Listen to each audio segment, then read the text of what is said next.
7, 6, 5, Haha, 4. I'm 3 seconds ahead of you. Oh! All right, guys. Enjoy.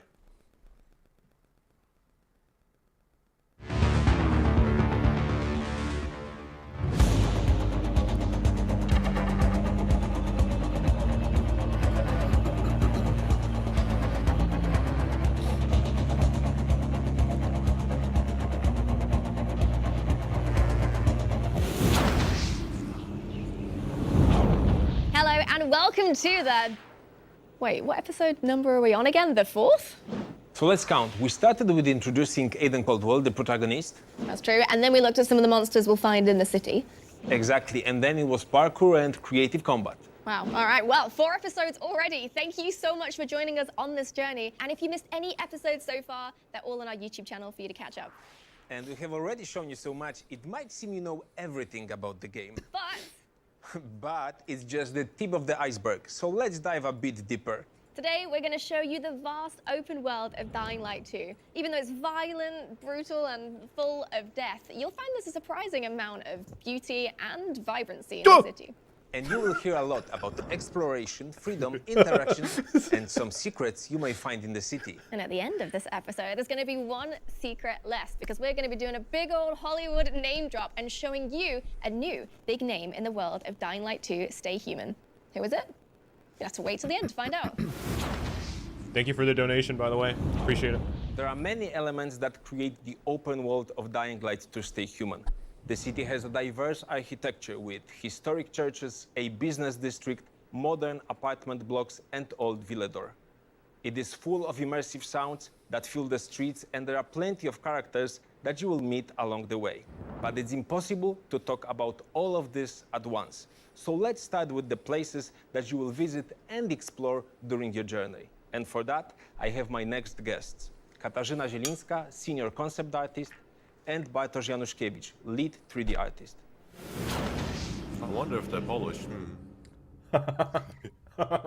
As we know, Villador is unlike any city we have seen before, mostly because the pandemic and the apocalypse have left their marks on the city. But what exactly are those marks? Yes, we wanted the player to feel the past of the city while they're exploring it. To see the city's old glory, this old civilization, its old monuments of its old heroes, big skyscrapers, a TV tower, or old abandoned subway stations, or even an abandoned cargo ship. I mean, the city's heydays are clearly behind us, but if you explore it fully, you find old traces of the city just before the spread of the Haram virus. That's very true. Also, during exploration, the player will see that citizens of the city are trying to bring back some of the aspects of, let's say, normality. And yes, they are fully aware that it's pointless, but they are still trying. To give you an example, we'll meet a man who, to add some love to the city, created something that's similar to today's dating apps. We'll also have a chance to listen to an opera singer who sings arias from years ago among the ruins. And those are the colorful characters I mentioned. Anything to add? Yes, it's definitely worth exploring the major vast city of our game. Besides the player's main goals, side quests, and missions, you can venture back to the past of the city once called Villador. You can find old traces of newspapers, recordings of the mayor's speeches, books, posters, and many, many other objects that will give you that feeling and history about that whole city. There's also the past can come back in the form of audio cassettes, especially the ones recorded by a father who's desperately seeking to find out what is happening with his daughter. Oh, I know this story very well, and it is quite emotional, right? Yes, indeed. Okay, Bartek, thank you. Kasia, to you as well. Thank you for joining me. Of course, we have just scratched the surface of what's there in the game, but we will let you to discover it by yourself. Speaking of exploration, you can't jump into the city just yet, but you can start by exploring the very place where everything began, Haran from Dying Light 1, and much more, as the Platinum Edition of Dying Light is coming this year to Nintendo Switch on October the 19th. And yes, you can already pre-order it. You can find more details on our website, switch.dyinglightgame.com, so check it out after the episode. All right, back to Villador. We've glimpsed its past, we've seen its present, but what about the future of the city? Here to talk to us about that today is Tom Misterbo, the world director of Dying Light 2. Hello, it's good to see you again. So, can we do more than simply explore the city? Yeah, much more. You see, when you first arrive in the city, you discover a decaying metropolis whose past glory you can really just imagine. And if you ask me, there's already beauty in that. But you know what's even more beautiful than a dying city? Seeing it come back to life? Exactly. In the first moments of the game, when Aiden makes it through the wall, the infrastructures are decaying, falling apart, or destroyed. But some are just dormant, waiting to be revived. So, for example, we have several electrical stations throughout the city, and of course, these have been offline for ages. But if you choose to do so, you can attempt to fix them. And if you succeed, it's a real game changer. I actually like that a lot. I want to draw a With penis electricity that. back on, the face of the city changes. Storefronts go light up, around. air vents turn on, and help with the navigation. Electrical That's really traps cool. become available to fight the infected, and old world remnants just come back to life. And you can explore these just if you see the learn vent? about the history of this place. What's Ooh, that? I do want to learn about the history. He just See, got we launched up can in the air, but revive the- the Yeah. city, literally. Yeah. Yeah, but there are many more ways in which the choices of the player will shape the world around them. Okay, I mean, what kind of choices are we looking at? Well, actually, as you restore power to the city and help a new civilization rise on top of the old one, you're given one central choice. Which faction are you going to side with? It's called the City Alignment System, and besides gameplay consequences, it will give you the power to shape the skyline of the city, literally. You see, peacekeepers or survivors, according to your choice, will build different structures with a different function, harboring different characters inside of them. Okay, that's quite vague. Can we have a specific example in-game of what that might look like? Yeah, for sure. Let's look at this situation. So in this case, for example, we chose to help the survivors. What we're going to see is they are going to build a school on the rooftop. And inside of it is a teacher teaching the kids. Now, let's look at what would happen if I chose the peacekeepers instead.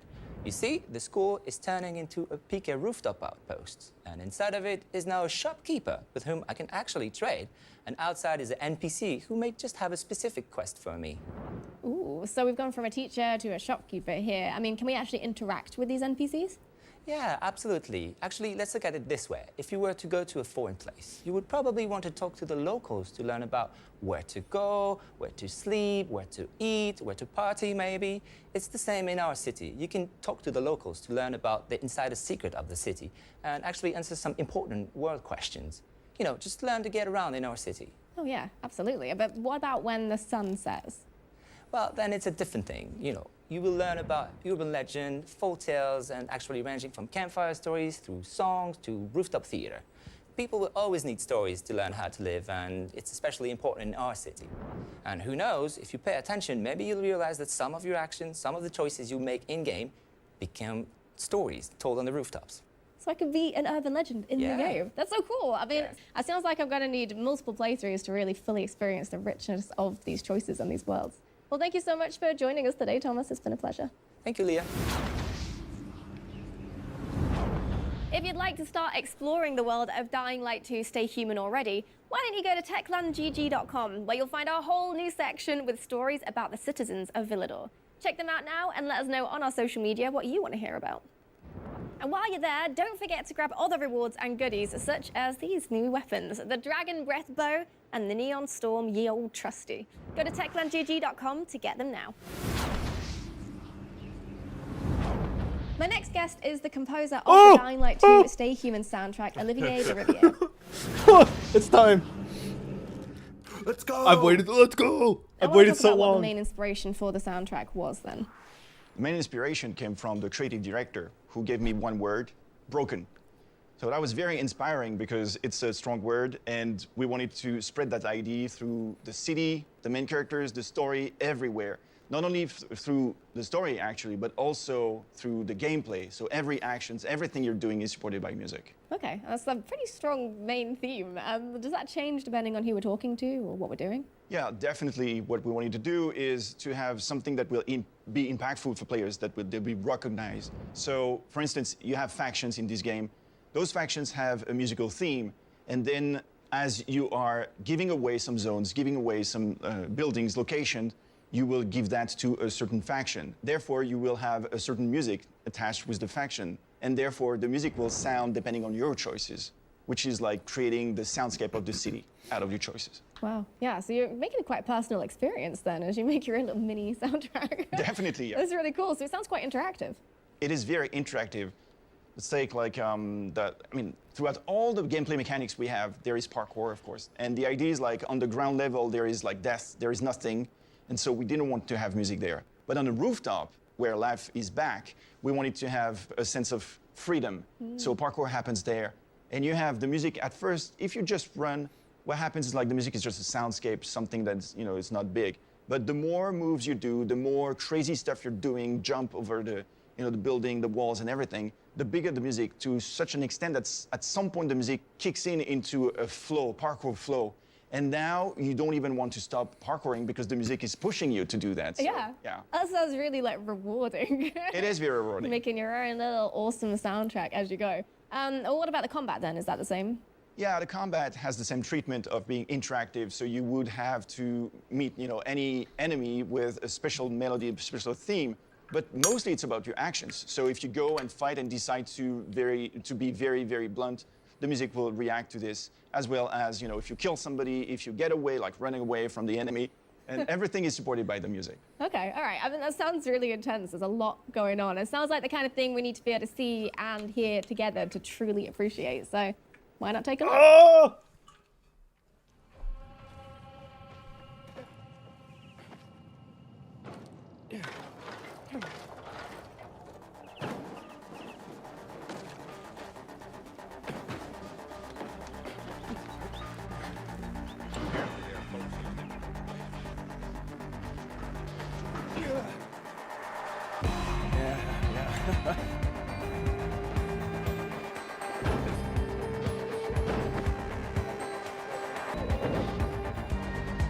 Oh my god.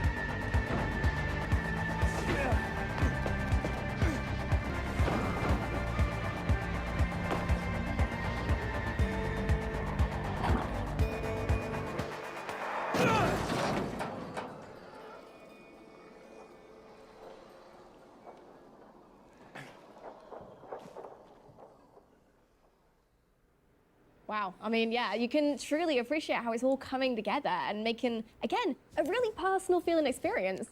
But does that kind of change depending on where we are in the map, like what location we're in? Right, it definitely changes depending where you are in the game. So when you start the game, the music would be sort of like soundscape moody, some little things, we don't want to be too big. But as the player goes and as you understand more of the story, as you getting more empowered, the music grows and grows and grows to such an extent that at some point the music get a new treatment and an orchestra is now supporting your actions and the story. Yes, so now it's the next level for the music. But, however, what we wanted to support as well is the personal story of Aiden. And for that, we wanted to have a very special sound, very special instrument that will make the sort of like emotional.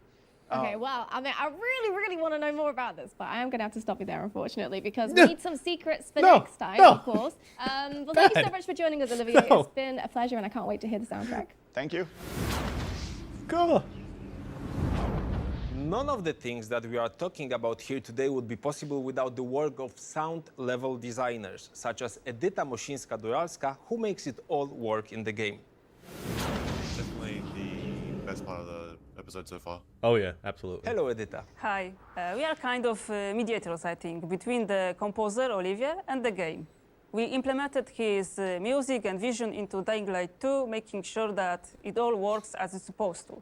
Like, for example, since we have so many teams, the soundtrack must switch to another system whenever player wanders off the main plot. Whether they fight walls, search for Mia, parkour, or enter Dark Zone, we see to it that the music gets all the changes and details in exactly those moments Olivier imagined. And we know that music changes when you parkour, fight, or enter locations, right? Yeah, sure. But how exactly does it work? So every system works a little bit different, but in fact, it all comes down to creating special zones, scripting, and level design. And we had to set up all of this manually. For example, the music needs to know if the player is parkouring in a dangerous or safe place, if they are jumping over the street, what kind of enemy they are fighting, what's the enemy's faction and rank, and so on, so on, so on.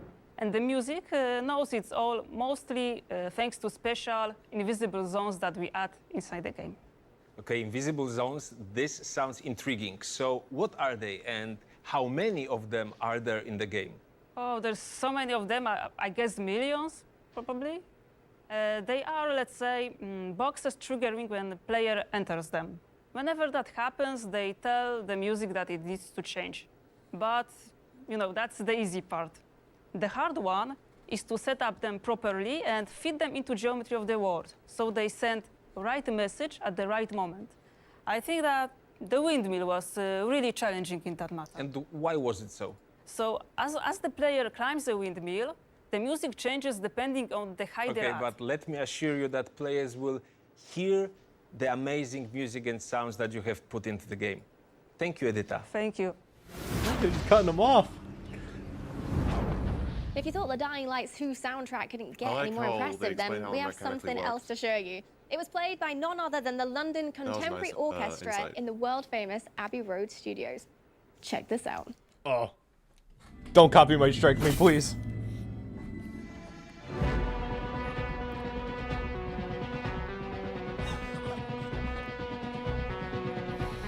Generally, I try to get the core, the substance of, let's say, a word through an instrument. And this time, I had to go back to my friend Nicolas Bras, who's making instruments out of junks, literally junks. And he created this instrument that could be in the world of Dying Light, completely like accurate. That's with awesome. all the little details and sort of, you know, the roughness of the instrument.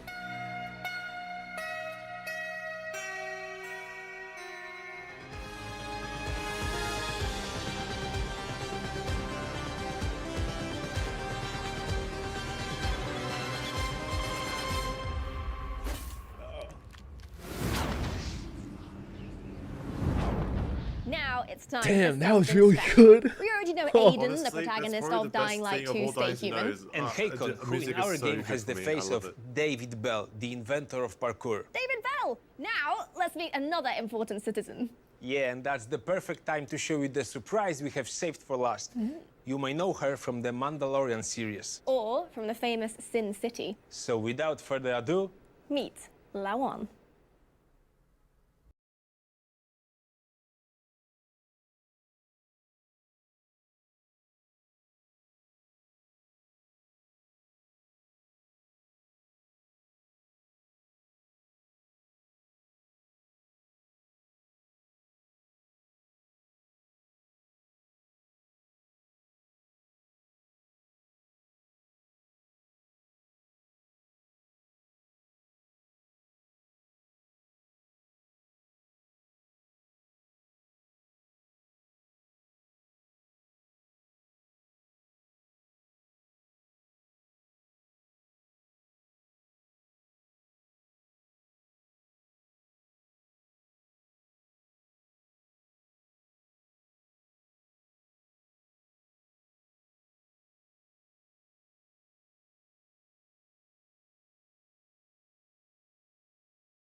What? As Lawan, a warrior of sorts, a very tough woman What? who is fighting her past and looking to seek revenge on the people who wronged her. Now, what I really love about this game and this character is that how she is really dependent on you, the player.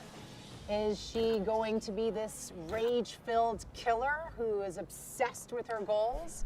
Or will she be a night runner who risks her life to save others? It's up to you. Dude, what? senior writer Piotr What? Mostovsky will tell us more about Lawan. Hello. She's the nurse from Daredevil. So let's talk about Lawan. Lawan is one of the strong, self-reliant women in the world of Dying Light to Stay Human. She is an important character with a lot of impact on the plot, but we also wanted her to be way more than that. To be a real person with her own goals, her own motivations, and her own opinions as well. So if she doesn't like something you do or something you say, She will tell you that, and she will act on it, you know, sometimes even against you, and you will feel the consequences of it. She is her own boss, and her kill list is open, so you don't want to end up on it. She has a kill list. No, no, she doesn't. I need to know more about that. Guys, let's stop here because that's a spoiler. No, stop cutting it off. Tell us more. Why did we choose Rosario to become Lawan? Because Lawan is uncompromising and she's tough, and you are going to have a lot of crazy adventures with her, sometimes balancing on the verge of life and death, you know. And in the process, she can become your dearest friend or She your gives you the enemy at some paraglider. point.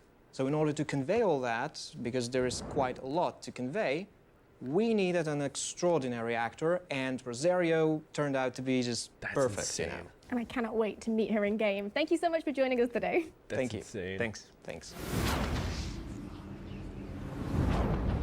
Dying Light 2 Stay Human is just a few months away, and on February the 4th, we'll finally be able to experience its vast and vibrant open world, complex characters, and gripping stories. Thank you for joining us today. Next time, we'll show you what choices you might encounter in the city and the ways in which you can change the world. Stay safe. Stay human.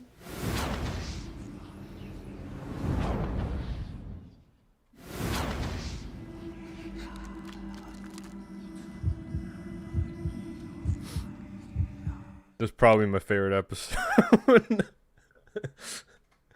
I thoroughly enjoyed that episode. That one was sick. That one was good. Yeah, damn. That. All right, we're just jumping right into it. They already uploaded it. Perfect. By the way, Auntie's just explaining this